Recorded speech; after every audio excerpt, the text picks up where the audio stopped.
Hello प्यारे दोस्तों, कैसे हो? आई थिंक सब बढ़िया और फिट फाट होंगे और ठंडी का पूरा मजे ले रहे होंगे। चलिए सुनते हैं मजेदार कहानी। और कहानी अच्छा लगे तो लाइक शेयर और सब्सक्राइब तो जरूर से कर देना यार, हमसे जुड़े रहने के लिए। चलिए सुनिए कहानी और पहले सब्सक्राइब कर ले। चलिए सुनते हैं। किसी गांव में शंभुदयाल नाम का एक प्रसिद्ध ब्राह्मण रहता था। वह बहुत विद्वान था और लोग आए दिन उस अपने घर में भोजन के लिए निमंत्रण देते रहते थे। एक दिन ब्राह्मण एक सेठ जी के यहाँ से भोजन करके आ रहा था। लौटते समय सेठ ने ब्राह्मण को एक बकरी उपहार में दी, जिससे ब्राह्मण रोजाना उसका दूध पी सके। ब्राह्मण बकरी को कंधे पर रखकर घर की ओर जा रहा था। रास्ते में 3 ठगों ने ब्राह्मण और उसकी बकरी को देख लिया और ब्राह्मण को लूटने का षड्यंत्र रचा। वे ठग थोड़ी थोड़ी दूरी पर जाकर खड़े हो गए। जैसे ही ब्राह्मण पहले ठग के पास से गुजरा तो ठग जोर जोर से हंसने लगा। ब्राह्मण ने इसका कारण पूछा तो ठग ने कहा, महाराज, मैं पहली बार देख रहा हूँ कि एक ब्राह्मण देवता अपने कंधे के ऊपर गधे को लेकर जा रहे हैं। ब्राह्मण को उसकी बात सुनकर गुस्सा आ गया और ठग को भला बुरा कहते हुए आगे बढ़ गया। थोड़ी ही दूरी पर ब्राह्मण को दूसरा ठग मिला। ठग ने गंभीर स्वर में पूछा, हे ब्राह्मण महाराज, क्या इस गधे के पैर में चोट लगी है जो आप इसे अपने कंधे पर रखकर ले जा रहे हैं? ब्राह्मण उसकी बात सुनकर सोच में पड़ गया और ठग से कहा, तुम्हें दिखाई नहीं देता है कि यह बकरी है, गधा नहीं? ठग ने कहा, महाराज, शायद आपको किसी ने बेवकूफ बना दिया है, बकरी की जगह गधा देकर। ब्राह्मण ने उसकी बात सुनी और सोचता हुआ आगे बढ़ गया। कुछ दूरी पर ही उसे तीसरा ठग दिखाई दिया। तीसरे ठग ने ब्राह्मण को देखते ही कहा, महाराज, आप क्यों इतनी तकलीफ उठा रहे हैं? आप कहें तो मैं इसे आपके घर तक छोड़कर आ जाता हूँ, मुझे आपका आशीर्वाद और पुण्य दोनों मिल जाएंगे। ठग की बात सुनकर ब्राह्मण खुश हो गया और बकरी को उसके कंधे पर रख दिया।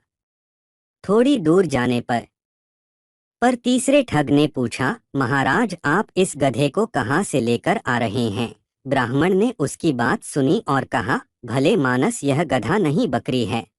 ठग ने जोर देकर कहा, हे ब्राह्मण देवता, लगता है किसी ने आपके साथ छल किया है और यह गधा दे दिया। ब्राह्मण ने सोचा कि रास्ते में जो भी मिल रहा है बस एक ही बात कह रहा है।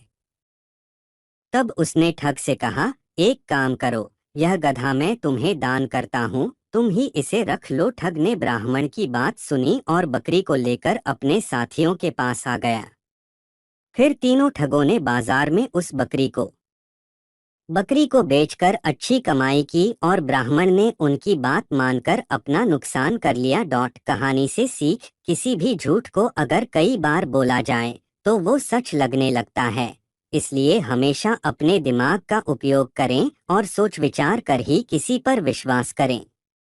कैसे लगी कहानी मेरे प्यारे दोस्तों? अच्छी लगी तो लाइक, शेयर और सब्सक्राइब जरूर से कर ले, ताकि ऐसे हैं अच्छे अच्छे मज़ेदार कहानियाँ आपके लिए ला सके। तो सब्सक्राइब तो ज़रूर से कर ले मेरे प्यारे न्यारे दोस्तों, और हमारे साथ जुड़े रहे और मज़ेदार कहानियाँ सुनते रहे ऐसे मेरे दोस्तों। कौवा और उल्लू की कहानी। बहुत समय पहले किसी घने जंगल में पक्षियों की सभा लगा करती थी। जानवर अपनी परेशानी राजा को बताते थे और राजा उसका हल निकालते थे। लेकिन एक जंगल ऐसा भी था जिसका राजा गरुड़ सिर्फ भगवान विष्णु की भक्ति में लीन रहता था। इससे परेशान होकर हंस, तोता, कोयल व कबूतर जैसे तमाम पक्षियों ने एक आम सभा बुलाई। सभा में सभी पक्षियों ने एक स्वर में कहा कि हमारे राजा गरुड़ हमारी ओर ध्यान ही नहीं देते। तभी मोर ने कहा कि हमें अपनी परेशानियों को लेकर विष्णु लोक जाना पड़ता है। सभी जानवरों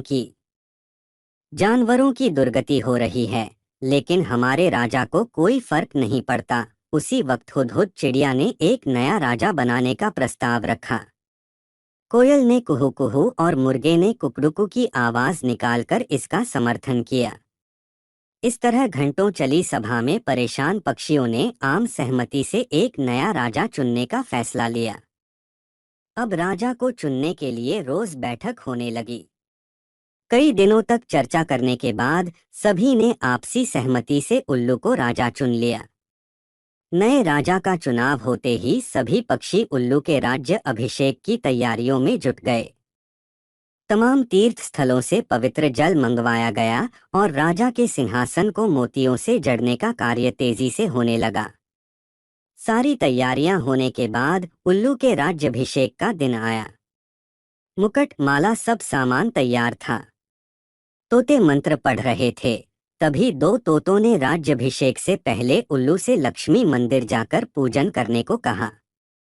उल्लू फौरन तैयार हो गया और दोनों तोतों के साथ पूजा के लिए उड़ गया। उसी समय इतनी तैयारियां और सजावट देखकर कौआ आ गया। कौए ने पूछा, अरे, इतनी तैयारियां किस खुशी में, उत्सव क्यों मनाया जा रहा? इस पर मोर ने कौए से कहा, हमने जंगल का नया राजा चुना है। आज उनका राज्याभिषेक होना है, उसी के लिए ये सब सजावट की गई है। इतना सुनते ही गुस्से से लाल कौए ने कहा, ये फैसला लेते समय मुझे क्यों नहीं बुलाया गया? मैं भी तो एक पक्षी हूँ। इस बात का जवाब तुरंत मोर ने देते हुए कहा, यह फैसला जंगली पक्षियों की सभा में लिया गया था।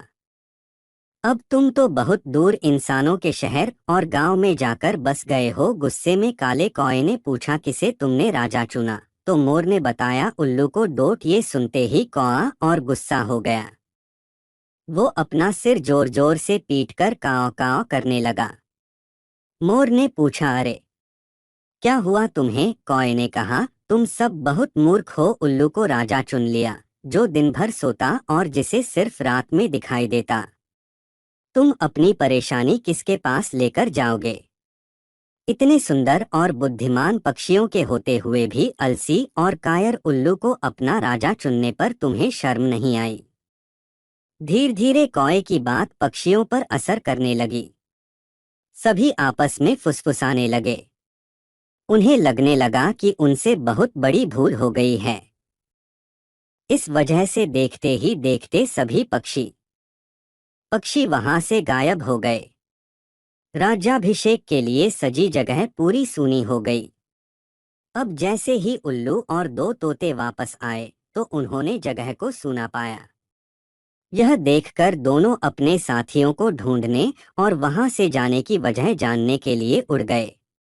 वहीं उल्लू को कुछ दिख तो रहा नहीं था, इसलिए उसे कुछ पता नहीं चला और राज्याभिषेक के लिए तैयार होने लगा।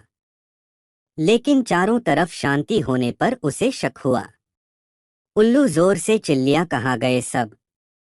इतने में पेड़ पर बैठी उल्लू की दोस्त ने कहा, सब चले गए, अब नहीं होगा आपका राज्याभिषेक। आप नहीं बनेंगे जंगल के पक्षियों के राजा। इतना सुनते ही उल्लू ने चिल्लाकर पूछा, क्यों? ऐसा क्या हुआ? उल्लू की दोस्त ने बताया, एक कौआ आया और उसने सभी को पट्टी पढ़ाई। इसी वजह से सब यहाँ से चले गए। बस वही कौआ यहाँ पर है। ये सुनते ही उल्लू का राजा बनने का सपना चकनाचूर हो गया। दुखी उल्लू ने कौए से कहा, तूने मेरे साथ ऐसा क्यों किया? लेकिन कौए ने कोई जवाब नहीं दिया। इतने में उल्लू ने ऐलान कर दिया, आज से कौआ मेरा दुश्मन है। आज से सभी कौए उल्लुओं के दुश्मन होंगे और ये दुश्मनी कभी खत्म नहीं होगी। इतना कहकर उल्लू उड़ गया। उल्लू की धमकी सुनकर कौआ बहुत परेशान हो गया और कुछ देर तक सोचने लगा। इस दौरान उसके मन में हुआ कि बेकार ही उसने उल्लू से दुश्मनी मोल ली। उसे काफी पछतावा भी हुआ, लेकिन अब वो कुछ नहीं कर सकता था क्योंकि बात बिगड़ चुकी थी। इसी सोच में कौआ वहां से उड़ गया। तब से उल्लू और कौए की दुश्मनी चलती आ रही है। इसलिए मौका मिलते ही उल्लू कौओं को मार देते हैं और कौए उल्लुओं को डोट। दूसरों के मामलों में हस्तक्षेप करना भारी पड़ सकता है। दूसरों का काम बिगाड़ने की आदत उम्र भर की दुश्मनी दे। धोबी का गधा की कहानी। किसी एक गांव में एक धोबी अपने गधे के साथ रहता था। वह रोज सुबह अपने गधे के साथ लोगों के घरों से गंदे कपड़े लाता और उन्हें धोकर वापस दे आता। यही उसका दिन भर का काम था और इसी से उसकी रोजी रोटी चलती थी। गधा कई सालों से धोबी के साथ काम कर रहा था और समय के साथ साथ अब वह बूढ़ा हो गया था। बढ़ती उम्र ने उसे कमजोर बना दिया था, जिस वजह से वह ज्यादा कपड़ों का वजन नहीं उठा पाता था। एक दोपहर धोबी अपने गधे के साथ कपड़े धोने धोबी घाट जा रहा था। धूप तेज थी और गर्मी की वजह से दोनों की हालत खराब हो रही थी। गर्मी के साथ साथ कपड़ों के अधिक वजन के कारण गधे को चलने में परेशानी हो रही थी। वो दोनों घाट की तरफ जा ही रहे थे कि अचानक गधे का पैर लड़खड़ाया और वह एक गहरे गड्ढे में गिर गया।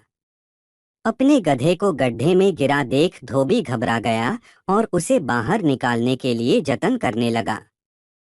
बूढ़ा और कमजोर होने के बावजूद गधे ने गड्ढे से बाहर निकलने में अपनी सारी ताकत लगा दी, लेकिन गधा और धोबी दोनों नाकामयाब रहे। धोबी को इतनी मेहनत करते देख कुछ गांव वाले उसकी मदद के लिए पहुंच गए, लेकिन कोई भी उसे गड्ढे से बाहर निकलने में अपनी सारी ताकत लगा दी, लेकिन गधा और धोबी दोनों नाकामयाब रहे। धोबी को इतनी मेहनत करते देख कुछ गांव वाले उसकी मदद के लिए पहुंच गए, लेकिन कोई भी उसे गड्ढे से बाहर नहीं निकाल पाया। तब गांव वालों ने धोबी से कहा कि गधा अब बूढ़ा हो गया है, इसलिए समझदारी इसी में है कि गड्ढे में मिट्टी डालकर उसे यहीं दफना दिया जाए। थोड़ा मना करने के बाद धोबी भी इस बात के लिए राजी हो गया। गांव वालों ने फावड़े की मदद से गड्ढे में मिट्टी डालना शुरू कर दिया। जैसे ही गधे को समझ आया कि उसके साथ क्या हो रहा है, तो वह बहुत दुखी हुआ और उसकी आंखों से आंसू निकलने लगे। गधा कुछ देर चिल्लाया, लेकिन कुछ देर बाद वह चुप हो गया। अचानक धोबी ने देखा कि गधा एक विचित्र हरकत कर रहा है। जैसे ही गांव वाले उस पर मिट्टी डालते, वह अपने शरीर से मिट्टी को नीचे गड्ढे में गिरा देता और उस मिट्टी के ऊपर चढ़ जाता। ऐसा लगातार करते रहने से गड्ढे में मिट्टी भरती रही और गधा उस पर चढ़ते हुए ऊपर आ गया। अपने गधे की इस चतुराई को देखकर धोबी की आंखों में खुशी के आंसू आ गए और उसने गधे को गले से लगा लिया। बच्चों, धोबी का गधा कहानी से सीख। बच्चों, धोबी का गधा कहानी से हमें यह सीख मिलती है कि मुश्किल से मुश्किल परिस्थिति में भी आप अपनी बुद्धि का प्रयोग कर कठिनाइयों को पार कर सकते हैं। कहानी कैसे लगी मेरे दोस्तों? अच्छी लगी तो अपने दोस्तों के साथ शेयर ज़रूर से कर ले, और आप हमारे चैनल पे नए हैं तो सब्सक्राइब ज़रूर से कर ली, ताकि कहानी सुनने मिले सबसे पहले आपको मेरे दोस्तों। और हमारे साथ जुड़े रहे ऐसे हैं मज़ेदार कहानियों के लिए जिससे आपको कुछ सीखने को मिलेगा और कहानी सुन के आनंद आएगा। तो जुड़े रहिए हमारे साथ दोस्तों, फिर मिलते हैं।